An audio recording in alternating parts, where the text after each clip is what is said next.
So hello everybody and welcome back. A very, very short break there.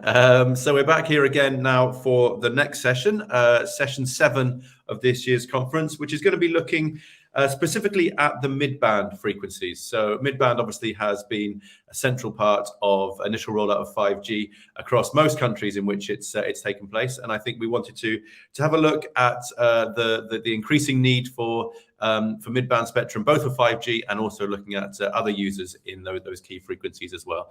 So to talk a little bit more about that and to introduce the session and our speakers, it's now my pleasure to welcome to the stage Amit Nagpal from Ether Consulting. Amit, welcome.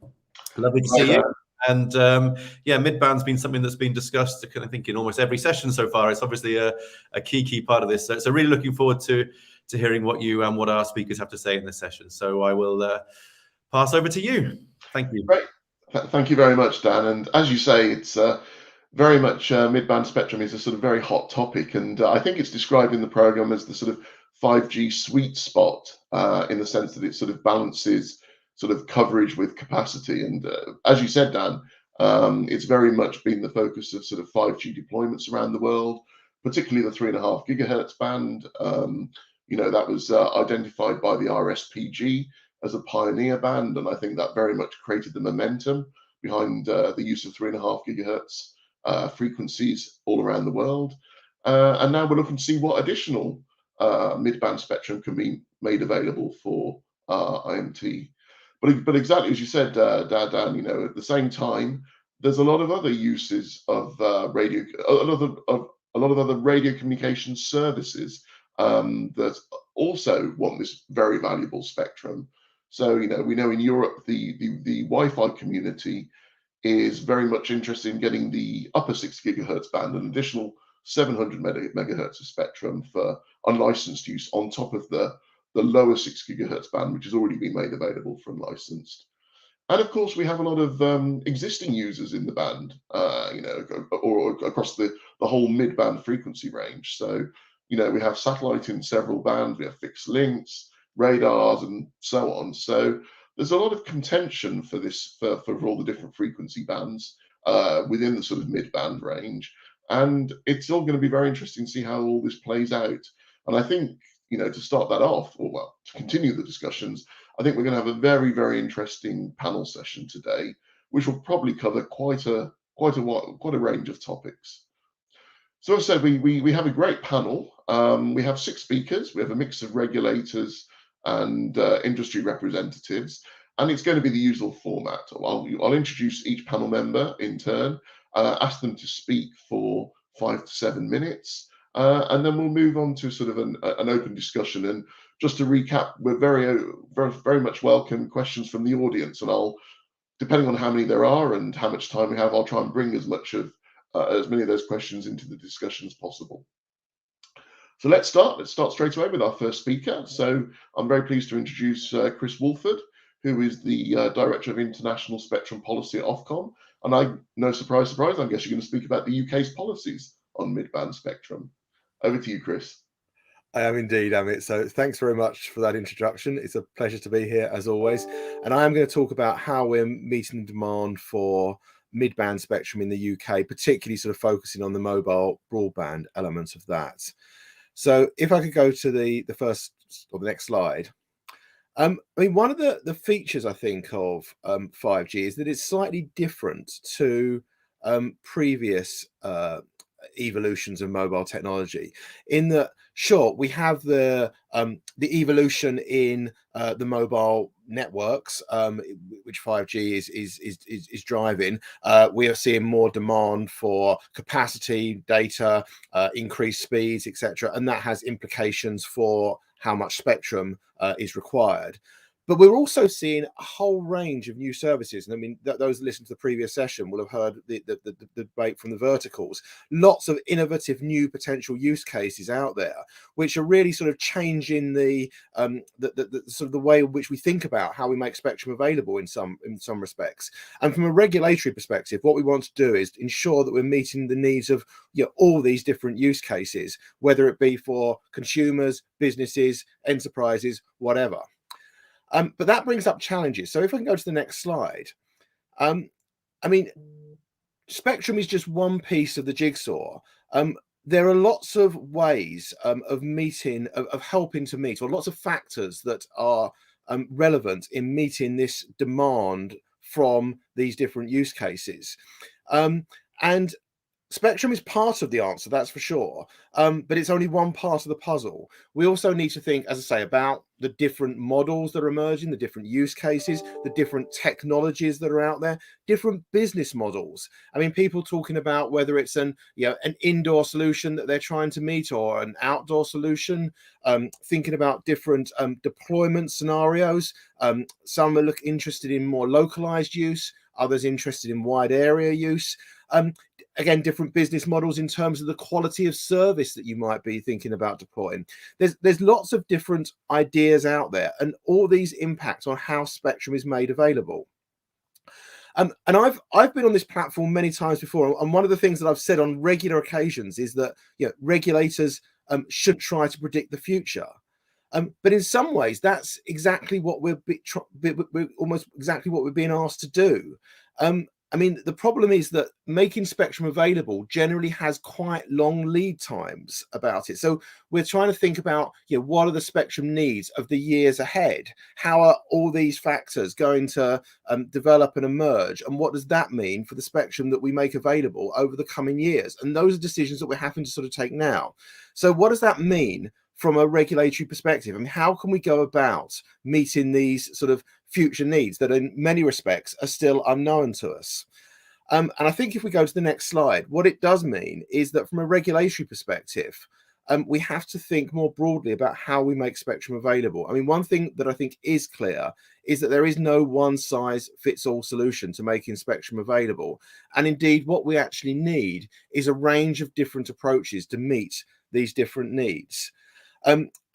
I would anticipate, I'm speaking in the UK here, but I think this would apply widely. That, I mean, auction, making spectrum available at a national level typically through auctions is our usual approach, will continue to be important. And this will really drive be the main mechanism for making spectrum available for the mobile network operators. And I think, auctions have played a key role in terms of making that spectrum available at a national level, and I'm sure they will continue to be important. At the other end, we've always had license exempt spectrum, and we all know the importance and the values of making spectrum available on a license exempt basis, not least for Wi-Fi type applications, and that they will continue to flourish, and sure, and license exemption will continue again to be a key mechanism. But there's lots of different other approaches that we're developing in the middle. Shared access licenses, again, heavily featured in the last session. Thinking about how we can make spectrum available at a more localized level, how we can make spectrum available exactly where it's needed and when it's needed in a slightly more dynamic way than we've done in the past.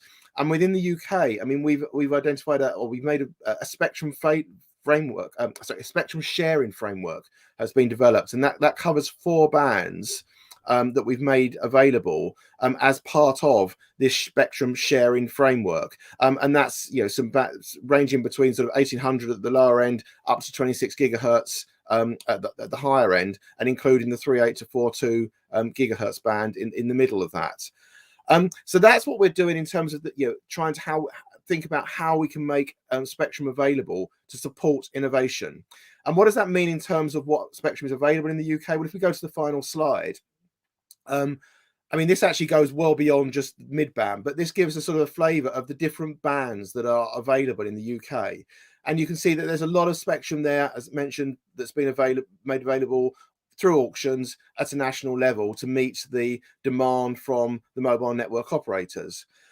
We've also got a load of spectrum in green that's been made available primarily as a license exempt type approach. Some light licensing in there as well, but really to drive the innovative use cases that license exempt spectrum can support. That includes the lower 6 gigahertz that we've recently made available in the UK on a license exempt basis, and it also includes some quite interesting spectrum at the very higher end of the spectrum, up in the high gigahertz, 57 to 71 gigahertz, and in the terahertz, or beginning to get over 100 gigahertz range, that's probably for a separate session. And then, as I say, there's also these 4 bands that we've made available on a shared basis. And I think we've seen, a lot of interest, particularly in say, the 3.8 to 4.2. We've had many hundreds now of requests for local licenses in that band, and that is really to support these innovative use cases that are beginning to emerge, and really, I think, important to enable us to meet this emerging demand of the future from some of these sort of innovative use cases that are only beginning to come to fruition now, and I think will drive some of the sort of the innovative ideas of the future. So I'm going to leave it there, but happy to take questions, obviously, at the end of the session. Thank you. Great. Thank you very much, Chris, and a great overview of what's happening in the UK. So let's move on to our second speaker. So we're going to sort of have a second regulator's perspective, and I'm very pleased to introduce Heidi Himmonen, who is the Chief Advisor with the Finnish Transport and Communications Agency. So over to you, Heidi. Yes, thank you very much. So my name is Heidi Himmonen. I work with the Finnish Transport and Communications Agency, Traficom. I work with the Spectrum 5G, promoting research and innovation, and also with the transport automation, among others. I typically have been speaking about the verticals and the spectrum needs for verticals. I'm very happy now to be here, speak about the midband and the views of Finland in this midband spectrum. So the next slide, please. Thank you. So we see our role as a regulator that we should make the spectrum available for different uses. And this is the picture of the current and future spectrum, the current spectrum in the midband in Finland for mobile broadband, and also our visions of the future in this band for mobile broadband. So first we have the 2.3 gigahertz band. We have allocated 20 megahertz for local networks, and it's today used for 4G. And in the adjacent bands, we have the cordless cameras, so we don't see a possibility to extend that band currently. And then the 2.6 gigahertz band has been auctioned to MNOs already in 2009, and it's been granted until 2029. And we have also many private 4G networks implemented in this band, especially in the TDD band. And then the 3.5 gigahertz band, we have auctioned it in 2018 to our 3 national MNOs, and it's been granted until 2033. So they each have 130 megahertz of spectrum in this band, and they are they have built out the 5G network in this band now very fast. And today we have about 80% of the population coverage. Doesn't mean yet that we have coverage on roads and railroads, for example, but where people live, we have 5G available quite widely in Finland. And this is the main band, the 3.5 gigahertz band. When we auctioned this in 2018, we did not see a clear or evident demand for local spectrum yet. So this was a very good band for the MNO. So that's the political decision that was taken then in Finland to auction the whole band to the MNOs. But then after that, we have opened this 2.3 gigahertz band. Now we see a demand for local spectrum, but also even regional. So for example, covering the whole capital area in Finland. So we see a demand for this kind of spectrum, and we think that the 3.8 to 2.4 4.2 gigahertz band is very interesting for this use.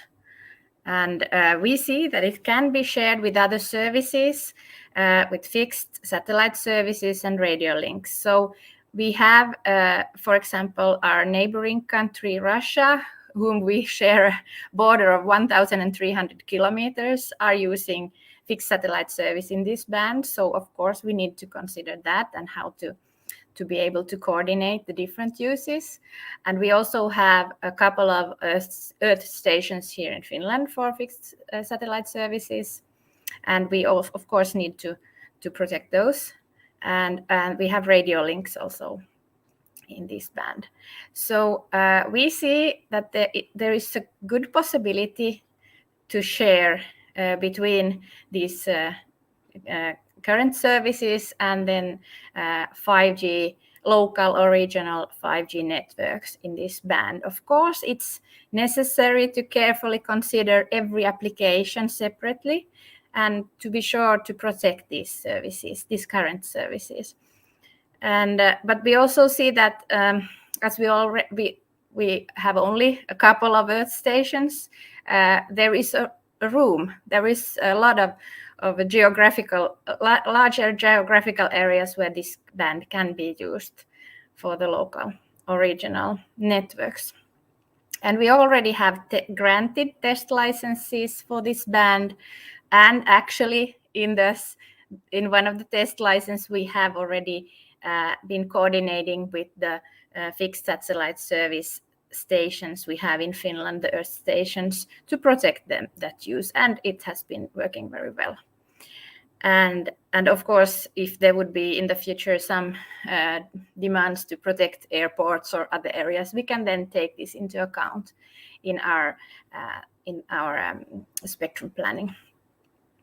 And we heard a lot about this band already in the previous sessions, and you heard about the EC mandate to CPT also. So we are, of course, looking forward to this common European work and hope that we get good tools for implementing these local and regional networks in this band.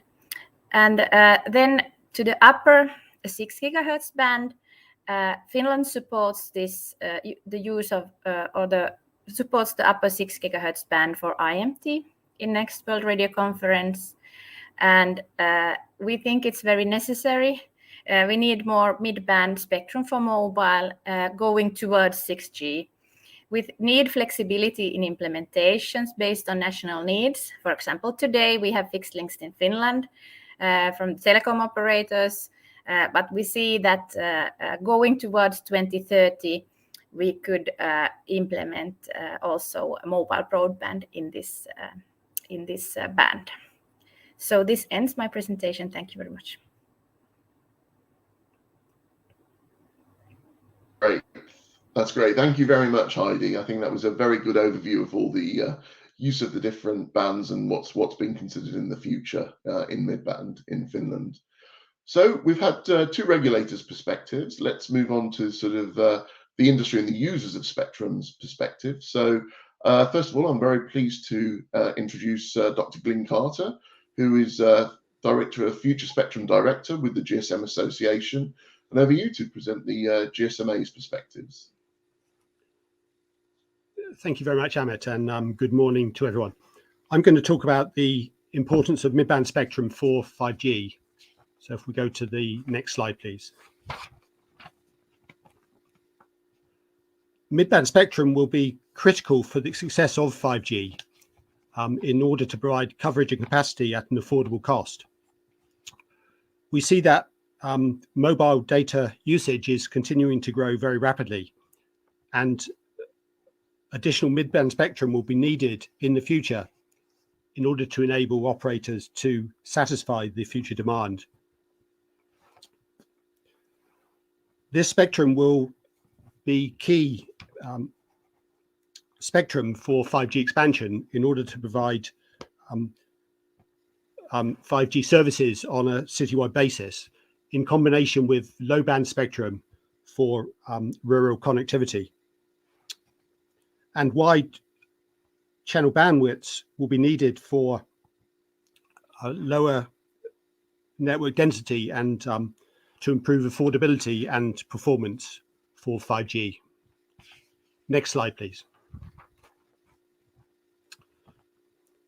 So how much spectrum is needed for 5G in the midband?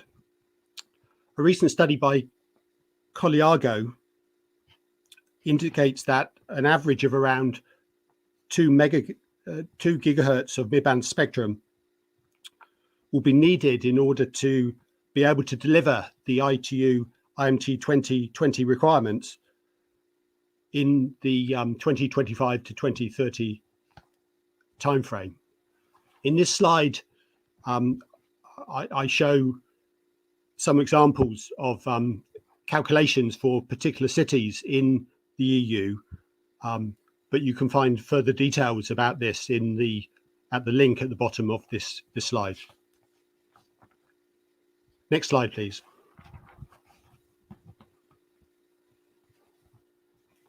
So a key question is, where will this additional spectrum for 5G come from?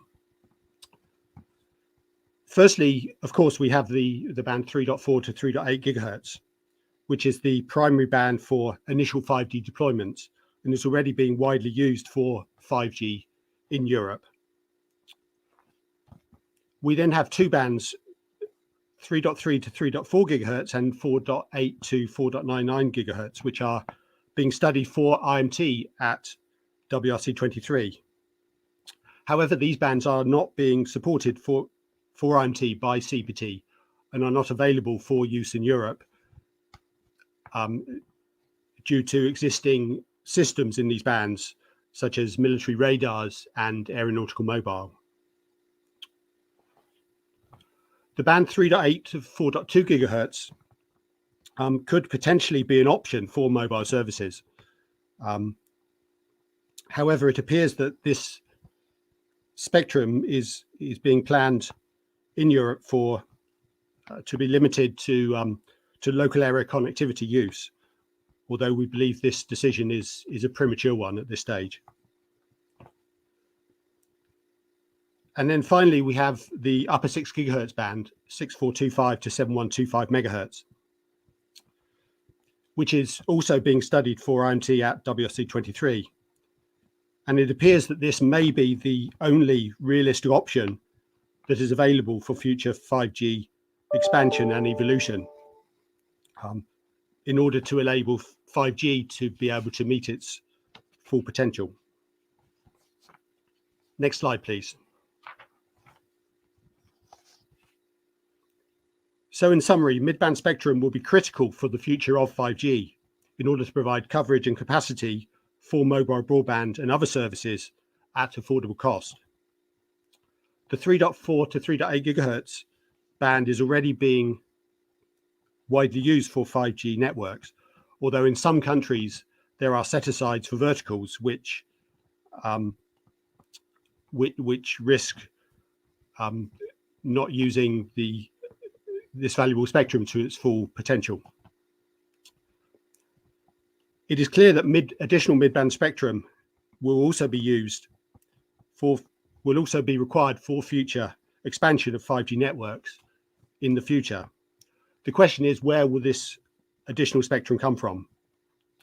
And it appears at this stage that 6425 to 7125 megahertz may be the only realistic option in order to provide this.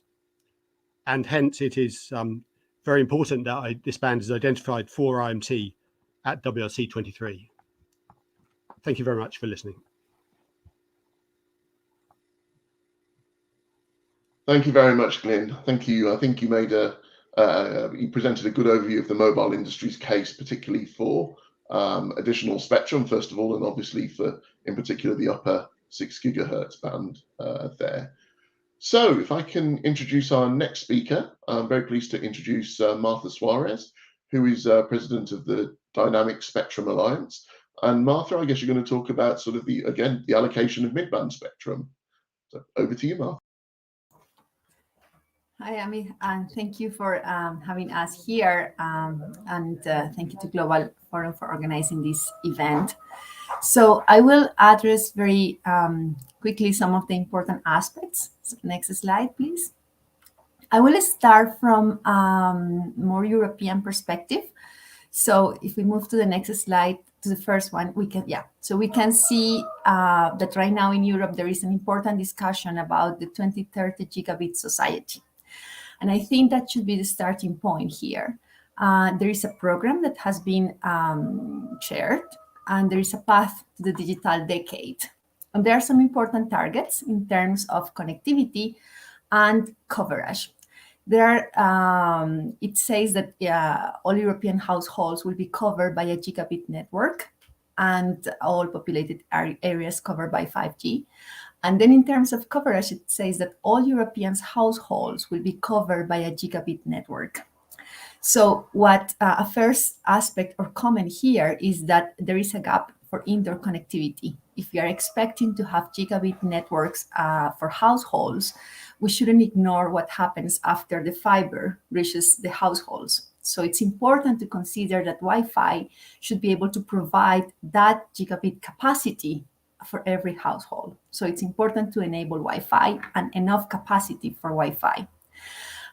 Then it's also important to recognize that 5G and Wi-Fi are complementary technologies, and many of the use cases that have been identified for 5G could have a very good complement by Wi-Fi when we are at indoors locations. Like, for example, there are many applications of augmented and virtual reality or video demanding applications where Wi-Fi might be more efficient in terms of fixed locations. And so the best combination in those cases would be fiber and Wi-Fi.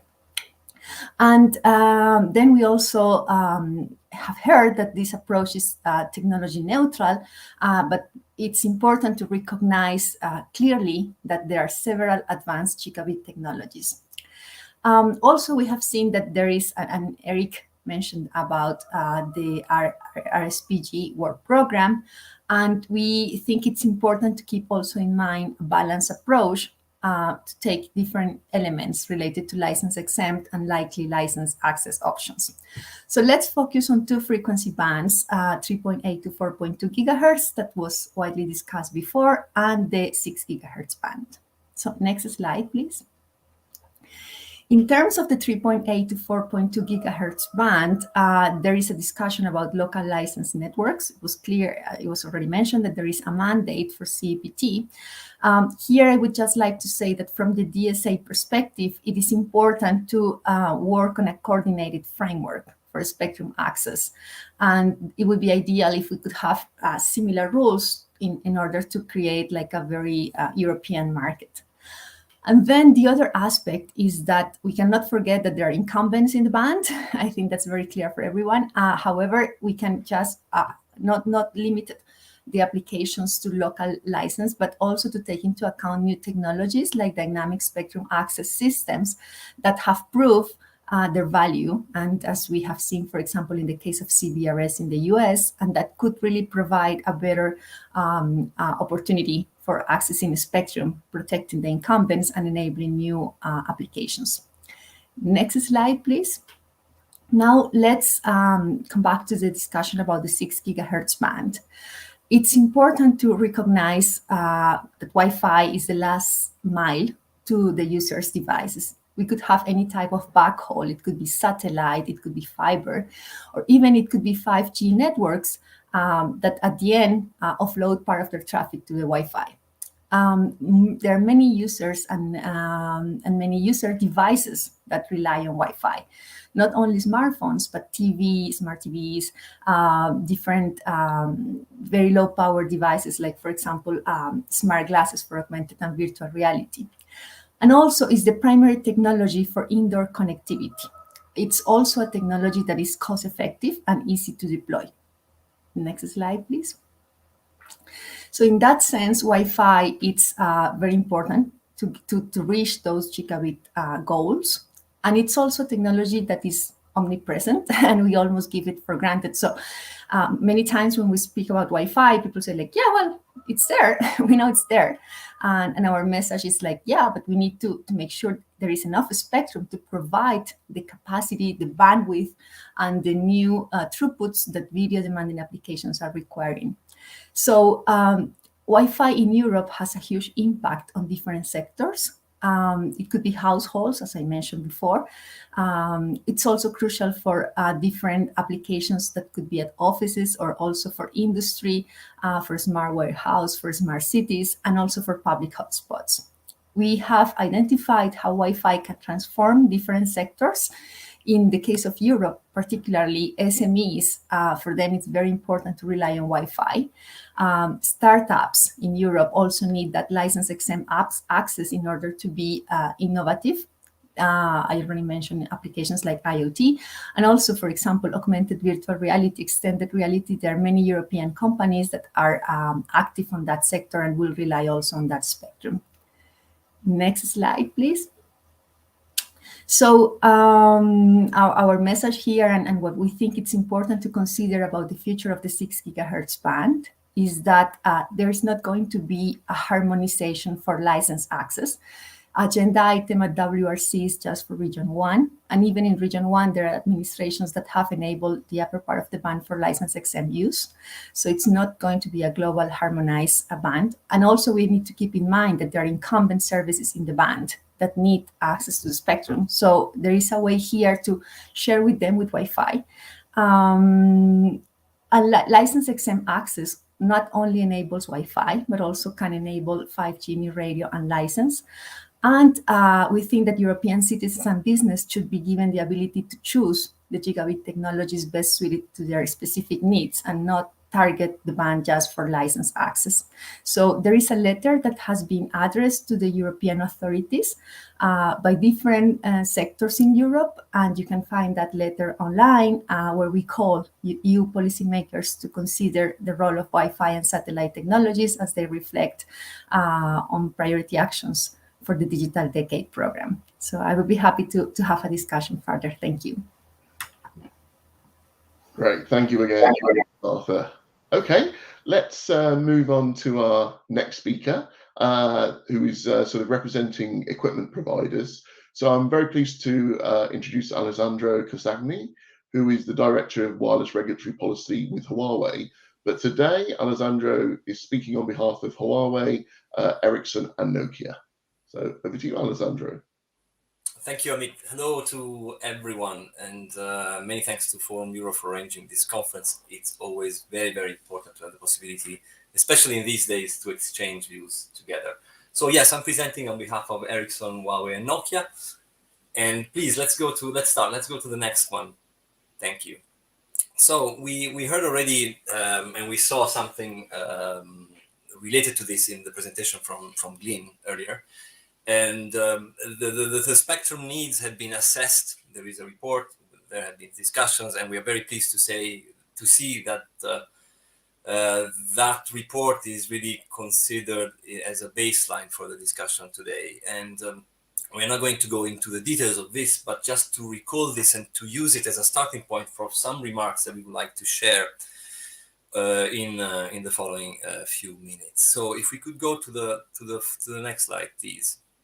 Okay, so we would like to take an helicopter view on how things are going in Europe today, especially in terms of spectrum, which is being harmonized for macrocellular wide area networks versus spectrum that is being harmonized for low medium power for local area networks.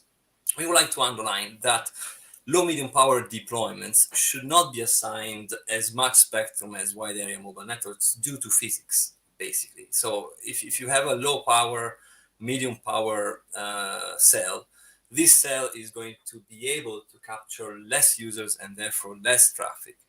And also there will be a possibility to have geographic reuse between small cells when there is sufficient isolation between them. So these are motivations for the statement that you see in the first bullet above. In addition, low medium power deployments are happening also in high bands, and the high bands play certainly a very key role in these kind of deployments. And when I talk about high bands, I mean high bands for licensed use and unlicensed use. If you could click, please, James. Thank you. So let's look at how much spectrum, as I said, we want to provide the overall picture. How much spectrum is assigned in Europe, harmonized in Europe for macrocellular deployments? You can see there the bands. They have been clearly mentioned also in previous presentations. Let's say in Europe, we can rely on 960 megahertz harmonized spectrum.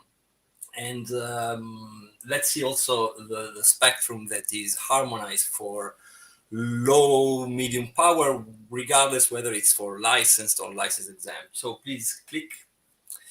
So we have in this case the lower 6 gigahertz band spectrum from 5 gigahertz, the 3.84.2, the European Commission mandate was already mentioned many times, and then the 2.4. If you add them up, we are ending up in 1.5 gigahertz of spectrum already harmonized in Europe. Of course, not all of this is available. Like also, this applies for microcellular spectrum in all countries, but that gives the maximum range that we can rely on. So now there is a debate on the upper 6 gigahertz band. Please click. If the upper 6 gigahertz band is given to local area usage, licensed or unlicensed, this is going to bring that kind of assignment up to 2.2 gigahertz. And you will see a very big unbalance, which totally collides with the first statement we made in this slide. On the other side, click please. If the upper 6 gigahertz band is given to macrocellular deployments, then we will reach a more balanced allocations of spectrum between the two types of deployment models. And this is really important. I think that administrations were making their choices on these remaining few bands. I'm referring to 3.84.2 and the upper 6 gigahertz, for example. Now that the lower part of the 6 gigahertz band has been harmonized for low, medium power, I think administrations should really look into the need to find the right balance. So what happens if the midband spectrum and the no more midband spectrum is given to macrocellular networks? Someone could think that there will be densification. Of course, there will be some densification, but we don't think that this densification can happen city-wide. We would call that extreme densification, which leads to costs for operators. It leads to greater power consumption. And the details have been assessed also in the Coleago report, which was mentioned earlier.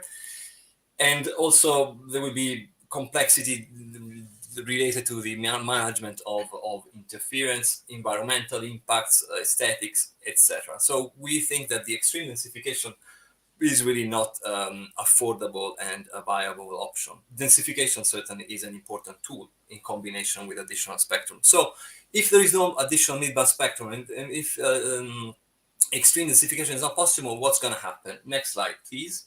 Basically, what the users will see will be lower throughputs. The operators will be able to deliver lower throughputs to the different users. Here you can see an example, always an additional analysis by Coleago. We are showing Milan and Jakarta as just some examples. And you can see how the available throughput to the end users based on the model from Coleago decreases as the midband spectrum availability decreases. So basically, in the end, we think that if additional midband spectrum is not made available in 2025 to 2030, operators will not be able to deliver basically the IMT 2020 minimum performance requirements of 5G, not mentioning the evolution of 5G. Next slide, please, the conclusive one. So what are we saying? We are saying that midbands are really key. We said it many times in this conference already, because they can allow operators to support a wide range of use cases and deployment models: macro, small cells, industrial users, common users, etc. 2 gigahertz of spectrum in the midbands is required by 2025-2030. Extreme densification is not really viable, and this is critical. And we think that Europe should therefore carefully think about these remaining opportunities in the midbands to develop a balanced roadmap, taking into account the wide area nationally licensed spectrum. And clearly, as mentioned earlier also by others, the upper 6 gigahertz band really represents the only remaining opportunity. So I leave it there and I look forward to the discussions. Thank you, Amit. Great, thank you, Alessandro. Okay, let's move to our sixth and final speaker for this panel session. So I'm very pleased to introduce Petra Bullwig, who is responsible for global spectrum and regulatory policy at and for the Global Satellite Operators Association. And obviously, satellite is very much a key user of many of the bands that are being discussed. So it's very interesting to hear the satellite operators' perspectives on this. Yes, thank you very much, Emmett, and thank you to the forum for inviting me to participate. If we can go ahead and go to the next slide. So, one of the purposes of this panel is to discuss whether the claims that the mobile network operators need additional spectrum to meet the expected demand of 5G are in fact true. I think what is important from our perspective is that regulators in particular actually take a more holistic view of the 5G ecosystem that they want to develop for their countries. And we think that an ecosystem that provides both throughput and coverage actually requires a mixture of technologies. And you heard this from my fellow panelist, Martha. I'm sure you've heard throughout this conference that is necessary. And those the goals will not be met simply by reallocating spectrum or forcing spectrum sharing among existing services.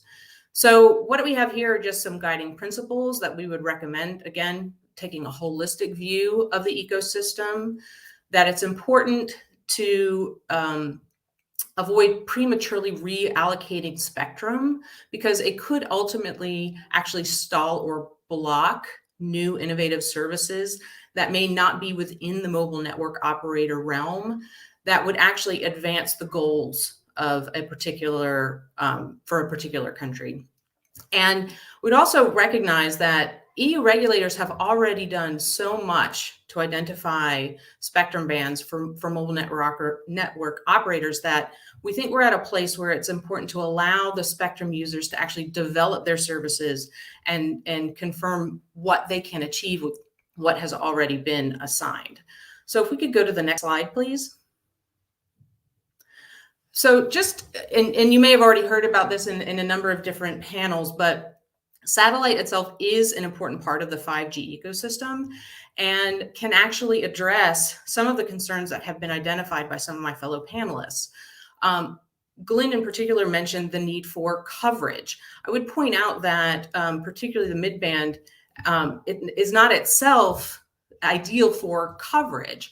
For additional capacity, we recognize that it could be valuable, but with respect to coverage, it's the lower bands we understand that are more applicable, but also satellite provides the additional coverage that may be needed. So, for example, AT&T has now decided to proceed working with OneWeb to expand the coverage of its own networks.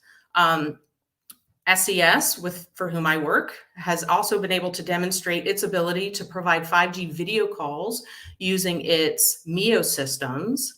And I think important for this panel is the tests that were being done on AMOS 17, which actually demonstrated the ability to provide substantial throughput on a C-band high throughput satellite. So all of these represent satellite contributions. And if we can go to the next slide, you can see a broader view of what we're capable of supplying. And again, this is important because it is an ecosystem. So it's not only about what the mobile network operators are able to provide to reach the 5G goals, but that all of us need access to spectrum to really innovate and make sure that consumers get what they are demanding. But of course, when we're talking about midband, we can't lose sight of the very valuable communication services that are being provided now. So this is TV broadcasting, this is emergency response, IP trunking, support to oil and gas industry and financial services, maritime, and of course, air traffic management. If we could please go to the next slide. So we see here some of the assignments that have already been made in the midband spectrum. Now we have seen references to this report that indicates that 2 gigahertz are required in order to deliver 5G services by 2030. I think it's important to point out that report focused on the need for spectrum to improve capacity in high population areas. So it doesn't relate to coverage. It is really focusing on improving service to those who already receive it. And also to reduce, as has been referenced, high densification or the increased cost of producing those services in cities. I think, and there's also been reference to the need for wide channels in order to produce sort of the promises of 5G. I would first start with the wide channel question. There have been some, jigsaw specifically has produced a paper that sort of challenges some of the reasoning for why wide channels would be necessary. And I encourage the audience to take a look at that. I would also point out that Ofcom itself has published in its auction in the 3.5 gigahertz range, and determination that 80 to 100 megahertz is not really necessary to produce a viable 5G network. So I would push back on some of those claims that wide channels are really necessary to produce what is being promised. So if we could go to and of course, I want to emphasize that there are other spectrum bands that are available for continued development of 5G. If we could please go to the next slide. So one other element I think that we haven't really focused on is what other options are available to achieve the goals that we all want to achieve in 5G. So, you know, one of the key points for mobile connectivity that has been addressed in this is infrastructure, affordability, and coverage. The request is to access spectrum that satellite is already using to provide critical services. So we would recommend that the first reaction not be to simply assign or share spectrum, but to look at other options. For example, refarming 2G and 3G spectrum. So it will be decommissioned in coming years and could be made available. We recognize that there are costs involved in that, but those costs need to be weighed against the burdens that could be imposed on other services or the potential for the loss of future services because the spectrum isn't available for satellite, for Wi-Fi. So that's one option. We would encourage consideration of other sharing spectrums among the MNOs. And that would include infrastructure as well, which could address some of these infrastructure and affordability questions. And then, of course, the use of the millimeter wave bands that are available to densify the capacity in cities, which again is what the 2 gigahertz report previously referenced is really focused on. And so we think those types of opportunities should be considered to achieve a win-win 5G service solution. So if we can go to the next slide. So of course, in the event that spectrum does need to be reallocated, you know, after a consideration of all of these options for improving 5G service, it is critical, and this has been mentioned already a couple of times, that the existing services do need to be protected. So any reallocation, any sharing does need really thorough technical assessments to ensure that existing services won't bear the burden of these reallocations. So again, we ask that the regulators consider those guiding principles when evaluating whether additional spectrum should actually be reallocated. Thank you. I think that was a very good overview of the satellite operator's perspective on these new uses. Well, okay, so we now move into the sort of panel discussion. Now we've had a number of questions which relate to, you know, is sort of, if you like, tire kicking some of these cases for demand for new spectrum. So I'm going to sort of link some of those in with a question of my own, and so it's going to be a little bit of a long question. It's going to cover quite a bit, but it should bring in quite a few aspects. So I mean, first of all, I'd like to start by sort of just talking about the levels of extra spectrum that are required. So the mobile industry has made the case for 2,000 megahertz of mid-band spectrum. And one thing I would point out is that, you know, if you take the sort of mid-band frequency range at the moment, we're talking something like 2 gigahertz to 7 gigahertz, so around about 5 gigahertz of spectrum. 2,000 megahertz of that 5,000, that's about 40%. Now, mobile is just one, INT is one use of, hundreds of radio communications uses of spectrum. I mean, taking 40% of that sort of spectrum range for this one service, well, I'll leave you to comment on that. And then on the Wi-Fi side, I mean, obviously, sort of, 500 megahertz of additional spectrum is being made available in the form of the lower 6 gigahertz band, automatically then sort of saying, well, we need another 700 megahertz, without sort of giving time to see if that, to what extent that 500 megahertz is going to be used, to what extent it's needed. Again, that sounds, quite ambitious, let's say. So that was the question I was going to ask. But before you answer that, I want to link that into 2 or 3 of the other questions that have come up from the audience, because maybe we can take all this together. So on the mobile side, we have a question saying, can Heidi please provide some insight from Finland's experience on the spectrum used needed so far for 5G urban areas, and under what penetration rate? We've had a challenge on the mobile side from that was from Carl Farrat from GM. We've had a challenge on the mobile side from Dean Bubley, basically saying that much of the forecast value of GDP uplift from 5G is for local area use cases, low latency uses, manufacturing, AR/VR, and so on. So what is the economic justification for this focus of, lots of additional spectrum being needed for wide area 5G rather than sort of the local area 5G, which is what, his argument is, it's the local uses that are going to create the GDP uplift rather than the wide area usage.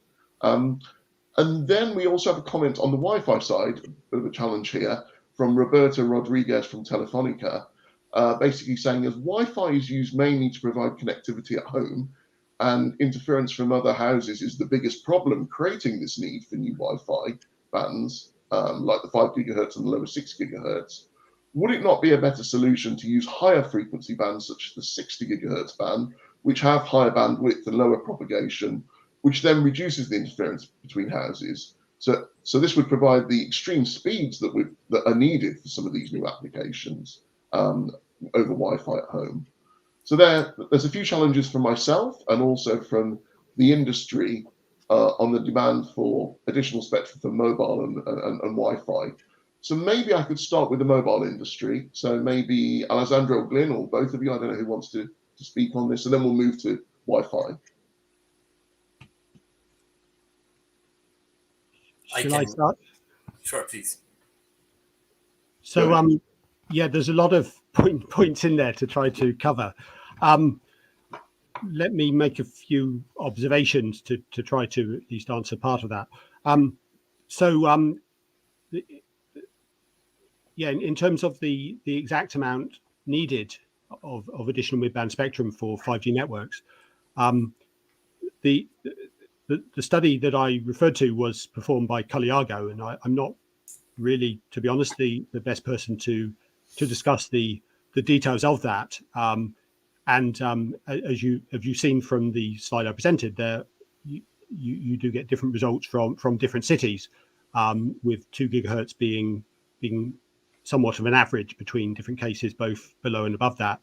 And we could spend a lot of time discussing the details of that, but I think that misses the overall point, which is, at the moment, we really just have the 3.4 to 3.8 gigahertz band, which is available for 5G networks, which is 400 megahertz, and yeah, maybe there is some additional spectrum which can come from other existing bands. However, there are difficulties in realizing the full potential of that due to issues such as performance inefficiencies which come from that sort of arrangement and handset complexity, which goes up in that case. So at the moment we have 400 megahertz, or in some cases less than that, due to the set aside which is available for 5G networks, and it is clear to us that additional spectrum will be needed if we are going to allow 5G to be a success, and to to achieve the full potential of what 5G can do. The other point I'll make, and I'm trying to remember all the points you made, Amit, sorry, there were quite a lot there, is that we talk a lot about local networks, but in many cases, the operators will be able to satisfy many of those requirements, and to do that in a more efficient way. So I think there is an overlap between the requirements from the network operators and for the local networks, whereby I think in the course of time, we will see many of the requirements being satisfied by the mobile operators in a more efficient way than could be done by setting aside specific spectrum for that. So hopefully I've covered some of your points there, Amit. And yeah, that's great. I'll let Alessandro speak, and then I'll come back on one or two things that perhaps we missed. But let's see what Alessandro says first. Okay, thank you. Let me try to complement a little bit. So first of all, I would like to say that we do recognize also the needs from other sectors, and we totally understand that administrations have a difficult task in finding the right balance. So this is our starting point. Yes, we are requesting. We think it would be needed to have more midband spectrum in the 2 to 7 gigahertz range, maybe 1.4 to 7 gigahertz range. We do recognize that it's a large share that we are asking, but it's clear that 5G and the evolution of 5G is going to play really a central role in our society. It's going to be really the backbone for many, many services. This is already happening now. There is a clear trend, there is no doubt. I listened to a presentation from Vodafone some weeks ago. They were explaining how the mobile traffic is more than doubling every 2 years. During the pandemic, the peak hour traffic has increased in the mobile networks by 75%. I think that the trend is really very, very clear. I might also want to underline that we are talking about individual licensing, which doesn't exclude sharing. We understand that sharing is important, and having access to the 6 gigahertz band does not mean clearing the band from other users, the FSS uplink in particular. Sharing is important. You mentioned perhaps the approach of going step by step in the allocation of spectrum for radio lands. We totally agree with that. So there is 500 megahertz fresh new spectrum with a very nice ecosystem which is being made available in the lower 6 gigahertz band. I agree with you. Let's see how much that can help the future needs. There are products today, Wi-Fi products today, that can support up to 10 gigabit per second just using 2.4 or 5 gigahertz spectrum. That will increase when we have the lower 6 gigahertz band, noting that the theoretical throughput of Wi-Fi in a 160 megahertz channel can be as high as 9.6 gigabit per second. So I think that there is a lot of potential to address the radio LAN spectrum, the radio LAN traffic, which is increasing. We surely recognize that. And also the fiber capability connectivity in the homes is going to increase, no doubt. But there is a lot of spectrum which is already being available, a large share of the midbands, in fact. And then I totally agree with Roberto, of course, the 14 gigahertz, potentially 2 gigahertz channels, 7 times 2 gigahertz channels in the 60 gigahertz band. I think that's really a fantastic resource that can be used, very useful for home broadband connectivity, including connectivity to virtual reality devices, TV screens, etc. And I've seen that also highlighted in the presentation from Chris. Maybe I can stop here for now, but happy to continue the discussion. Thank you. Okay, thank you. We'll come on to the discussion about the demand for Wi-Fi shortly. Heidi, I just wondered if you wanted to respond to the question that was raised about Finland's experience and the use of spectrum for 5G in urban areas. And is there any signs of a shortage of 5G spectrum in Finland? I mean, I think you have usage levels of something like 20 gigabytes per subscriber, if I remember rightly. But I also recall that a lot of that is a lot of that high level per user is actually driven by a sort of subset of users effectively using their mobile connection in place of fixed broadband service. So you have a lot of very high usage users, which as a result lead to a sort of high average. Yes, thank you. So in Finland, we use most mobile data per capita in the world. And a lot of this is already it's taken care of by the 4G networks. But of course, we need to support the development. About 5G in urban areas, as I mentioned, our MNOs are now building out the 5G networks in the 3.5 gigahertz band, and that's covering 80% of the population already. So of course, the urban areas are in focus here, and we see that the spectrum need is covered today, but we need also to look at the future to keep up with the development and to support the development. We have also been discussing in some research projects this smart city applications and the need for these for spectrum for these. And I think the 3.8 to 4.2 gigahertz band can respond to this demand. And that's why we all also talk about not local use, but also regional use. Our capital region consists of several different cities, and that could be very interesting to be able to cover also these. So that's about it on the urban use today. And of course, today it's enhanced mobile broadband is what 5G is used for today, but we are of course expecting also other kinds of use as 5G implementations are evolving, and we get more and more 5G standalone networks also. Actually, we have standalone networks already in Finland, but the development is ongoing. So I hope this answers the question. Thank you. Thank you. And just before we move on to Wi-Fi, just for Glyn and Alessandro, just to go back to Dean Bubley's point about, a lot of the economic growth, the GDP growth that's going to come from 5G is coming from these private networks and local uses, or that's his argument anyway. So should we really be focusing our attention on that category of spectrum rather than this sort of wide area usage of spectrum? Does one of you want to comment on that point at all? Maybe I can start. Is that okay? Sure. So I just want to highlight that there is a showcase, one of these on-demand showcases, which are available for this event, where the GSMAI is going to present the outcomes of a study that they just carried out, which is really looking at the social economic benefits on the 6 gigahertz for the 6 gigahertz band, considering both the license and unlicensed options. And in that effort, the GSMAI is quantifying in terms of impact on GDP, the different use cases, mobile broadband and others related to the availability, the possible availability of the upper or even more 6 gigahertz band for IMT. So I would defer to that study, which is available, and everyone is welcome to join and watch that. Lynn, did you want to say anything very briefly on this? Or?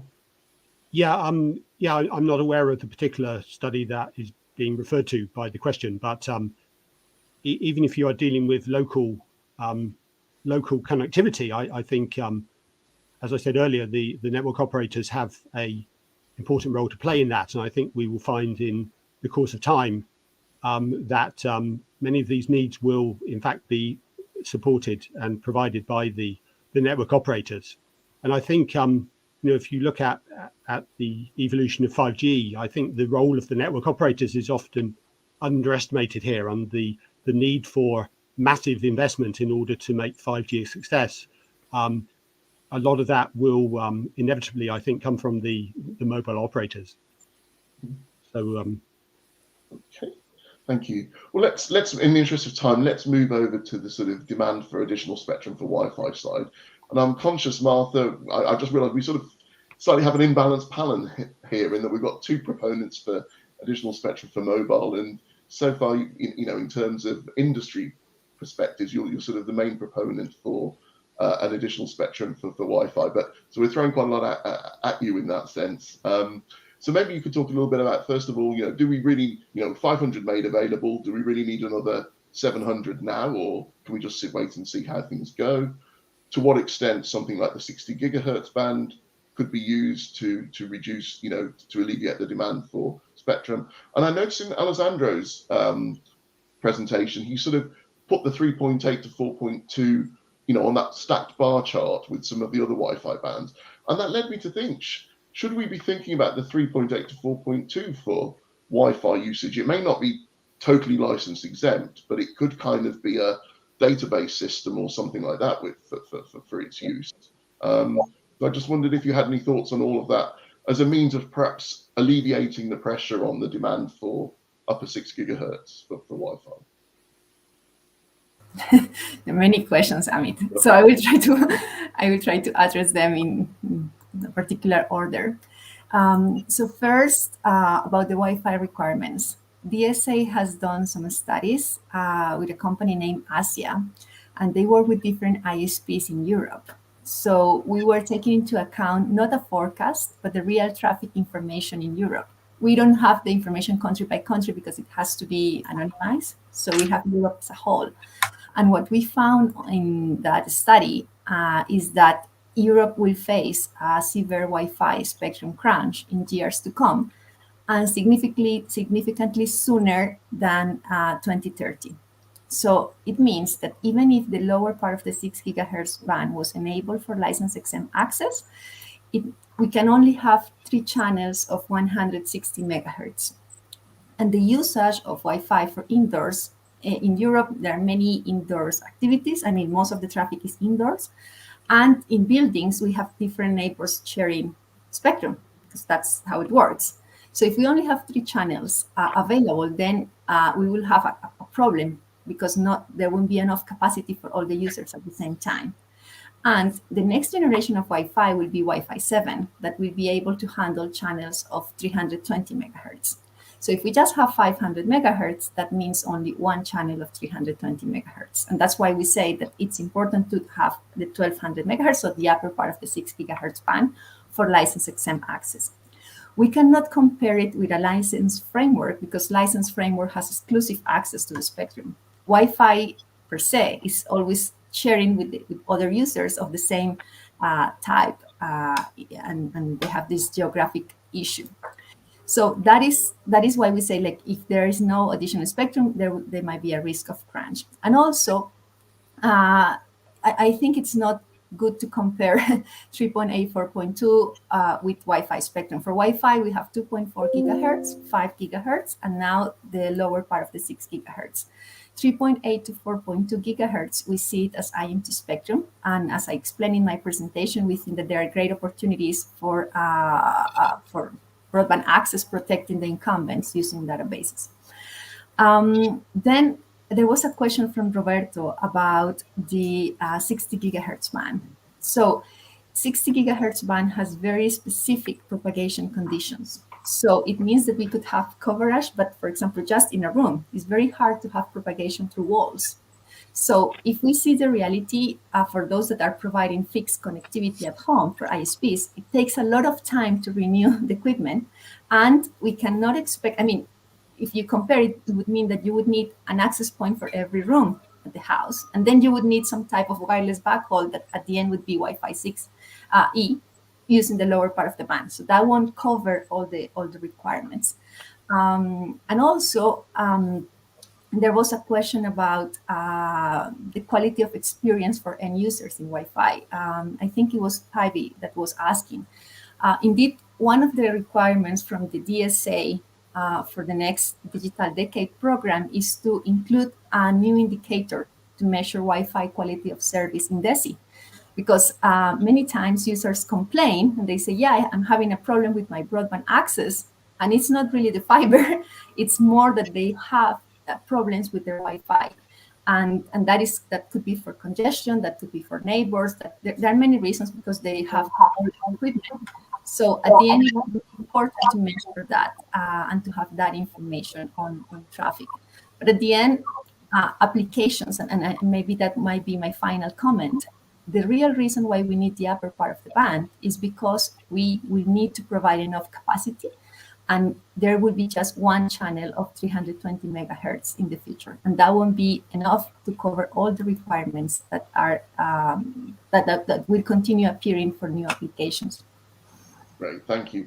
Okay, I'm going to in a moment just talk about some of the questions we've had which have come in terms of allocation approaches. But before I do that, obviously the satellite industry is facing, is an incumbent user. We've talked a lot about the 6 gigahertz band, and it'd be interesting to hear the satellite industry's perspective in terms of you've heard all this sort of demand for different uses.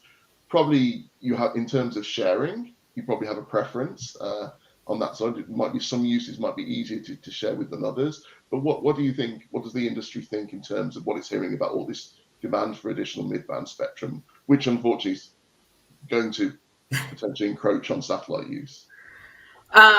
Well, I mean, to be clear, it has, right? So with respect to the downlink bands, I mean, we've already been required to move services that were offered over 500 megahertz into a smaller portion. So, that is putting pressure on the downlink. Then, of course, and to be clear, I think everybody's aware of this. It's not possible for FSS to share with mobile base stations in the downlink. There's been a number of studies to demonstrate this.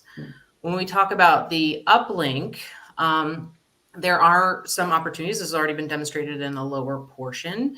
If there is limited, limits on the power, particularly in the outdoor setting, the presentation I provided regarding, the technical studies that need to be done when sharing is introduced did focus on the downlink band. And the uplink bands in the 6 gigahertz, the satellites, run the risk of actually being blinded if there's too much transmission within the beam. And I think what's important to point out here is that we have satellites that cover a number of regions, right? So the impact of what's being operated in Europe can actually affect the services provided in other regions. So we acknowledge that there are ways to share those uplink bands with a Wi-Fi type service, as long as the power limits that have already been implemented in Europe for the lower portion are carried into an upper portion. Okay, great, thank you. I'm going to pause there because, to be honest, I think we can talk for hours and hours going backwards and forwards on this, but some other questions have come in about more general issues of allocation. So I want to fire a couple of them at Chris, if I may, to start with. First of all, we've got a question from Kenneth Warford from NATO, and he asks, with discussions about making spectrum available, can anyone discuss what happens to the current users of that spectrum? Is there financial assistance to switch bands, upgrade equipment? What about current military users that can't give a financial reasoning for keeping their current spectrum? And I suppose one thing I would reflect on here is that one thing I think the UK did and Europe have done well is that sort of military use in the 3.5 gigahertz band and another, I think 2 and 2.3, the military has managed to free up some spectrum in those ranges because it's had the incentives to do so. Whereas in the US, we've got the 3.5 gigahertz band and CBRS, and the whole reason we've had to have that sort of complex CBRS construct is because of existing military use of the spectrum, and this, we've needed the sensing systems and so on. And actually, you do wonder if sort of one part of government talked to another part of government and said, well, look, if we make the spectrum available for commercial use, it's going to raise a lot of money for government. We can more than afford whatever costs it takes to clear the spectrum from defence use. Maybe I'm a bit naive, but it seems to me that those discussions are easier to have in Europe than they are in, for example, the United States. So I don't know if you can comment on this issue of financial assistance. And also there was a specific question raised for you, Chris, about competition and prices in auctions for mid-band spectrum do provide evidence of excess demand for high power licenses. But is there any specific evidence for unlicensed or lower power licenses? And this has come from Javier Dominguez at Telefonica. And I guess the regulator is probably the organization that knows what that demand is better than anyone, in the sense that people come to the regulator for spectrum. So I don't know if you can comment on that. And then I'll also go to Heidi if you can comment on that from the Finland perspective. But starting with you, Chris. Okay, thanks. Amit. I'll try and be fairly brief. I think on the military side of things, I think I agree a lot with what you said, Amit. I don't know that the discussions are easier in Europe, but I think we have come up with a good solution.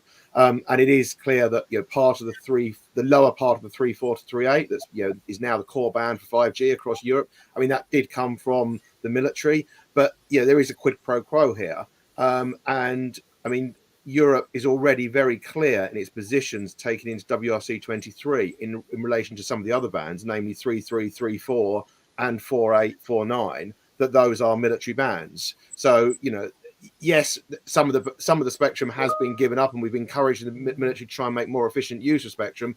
But equally, the core bands that the military really needs, and have said are the priority bands for them, we are absolutely trying to protect and ensure that they can continue to do what they need to do. In terms of, I mean, I think in terms of the second question, I mean, it's around different licensing models. I mean, yes, sure, there is excess demand, for, it's clear, for mid-band, for mobile, and that's for national licenses. But even that demand is driven by certain areas. I mean, it's probably no coincidence when the mobile operators have started to roll out in the UK, they've all started to roll out in the more dense urban areas. And that's where the demand is. It'll be interesting to see to what extent that C-band spectrum is actually becomes a sort of a coverage layer. I mean, at the moment, it's much lower spectrum that tends to be the core coverage layer for the network operators. The local licenses, I mean, we've seen hundreds of those now issued in the UK. Yes, it's a different model, but the nature of them is, actually putting the spectrum out to where it's needed. Be interesting to see whether there is, going to be excess demand in certain, again, more dense areas for those. We'll find out in due course. Thank you, Chris. And Heidi, just any insights you can give us from Finland in terms of the levels of demand? Yes, we try to make the spectrum available without high fiscal goals, so we don't have high auction prices. So I don't think if this is a good way to measure the demand, but we try to understand the demand in different ways. If you compare these local or regional licenses to national licenses for the MNOs, we have tried to put these on different bands and providing this 3.5 gigahertz band to the operators for national networks as they are suitable for this purpose, and not set aside a part of this spectrum for the local use, but then having the 2.3 gigahertz 20 megahertz of spectrum there for the local use, and then trying to see how many applications we have and how this is evolving and developing. And now we see that maybe there is a clear demand also for 5G local spectrum in the mid-band, and we think that the 3.8 to 4.2 gigahertz band is not suitable for national coverage, but this band can be used for the local networks. So this is kind of how we are reasoning around this. Thank you. Okay, thank you very much. Look, can I? I'm really sorry to say this to the panel, but we're totally out of time. So unfortunately, I would have liked to sort of bring in more questions and more debate amongst you if we'd had the time, but unfortunately, we're just completely out. But let's be honest, some of these issues are going to go on for the next year, 2 years, so there will be other opportunities to debate all these discussions. But thank you very much. I think we got through almost all of the audience questions that were put up. So thank you ever so much for that, and thank you very much for your presentations. And as I say, I look forward to the discussions on particularly the 6 gigahertz band continuing. So back over to you, Dan. Sorry we slightly overran there. Don't worry, Sam. I think when we put this session together, we realised there was going to be a lot to cover. And when we talked about the mid-bands, there's definitely a lot of different issues to cover. So I think you all did fantastically well to manage to get through as much as you did. So thank you very much, Amit. Thank you to you. Thank you to all of our panelists. Another excellent session. And thanks to everyone in the audience for all the questions and things that came in as well. So yeah, thank you all very much indeed. So we're now going to move on to a short break. So we have around about 15 minutes or so now before the start of the next session. So time to maybe go and check out again the showcase sessions in the on-demand area. I know that Alessandra mentioned that during this session here, both they, also DSA. So Martha, from what she was saying, find out more about their perspectives there as well. And I think Luigi spoke in the session earlier about millimeter wave. I think there's a showcase from their side as well. So there's 5 different showcases in total. So please do go and make sure you check those out. But we're back here again in 15 minutes or so for this afternoon sessions. So the sessions this afternoon, we're going to be moving on to look a little bit further forward at the evolving connectivity landscape, as we're calling it, and looking towards how things might change as we move to beyond 5G. And then we're finishing off today with 2 last sessions looking at rural connectivity and finally densification, so looking at urban connectivity issues there as well. So all that's still to come. So please be back here on the main stage in around about just over 10 minutes now for the next session, and look forward to seeing everyone back then. Thank you very much indeed.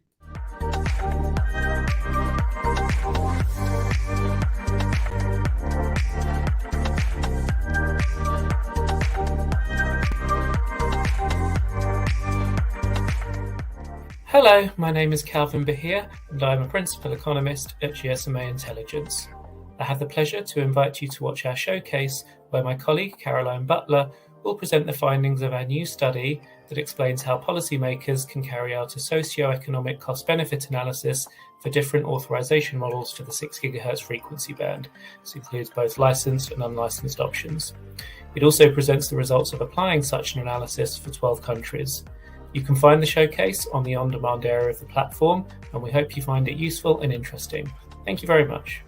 Hello everyone, my name is Egon Schulz from Huawei Munich Research Center in Germany. 6G is a common vision of our ICT industry future. 6G will be the future platform for everything we do in our daily life and work. 6G is global. We are excited that we will have the opportunity to participate shaping 6G with our friends and partners in the European research community. Europe will play a leadership role to create 6G. Thank you for your attention. My name is Filippo Gianti from Qualcomm. 2022 is the year of 5G millimeter wave in Europe. Decisions will be made by key countries, key operators, and key device vendors to roll out this technology. Using both 5G millimeter wave and midband, operators can offer the multi-gigabit speeds and the massive capacity required in what is a video-first, uplink-driven, post-pandemic world. I will show you how operators can increase up to 8% their annual revenue by rolling out 5G millimeter wave in these high-density, everyday locations, while saving up to 75% of their costs. Join me for this exciting showcase in the on-demand area. Hi, my name is Marta Suarez. I am the president of the Dynamic Spectrum Alliance, and I'm very excited to participate in this event and also to invite you to our showcase entitled Ensuring Wi-Fi Connectivity in a Digitally Connected Gigabit European Society. In that showcase session, we are going to cover the last updates, and we're going to talk about the technology that's omnipresent in our lives, that is Wi-Fi, and why it is so important and crucial for the next decade goals in terms of connectivity. So don't miss our session. You can find it on the on-demand area of the event platform. Thank you.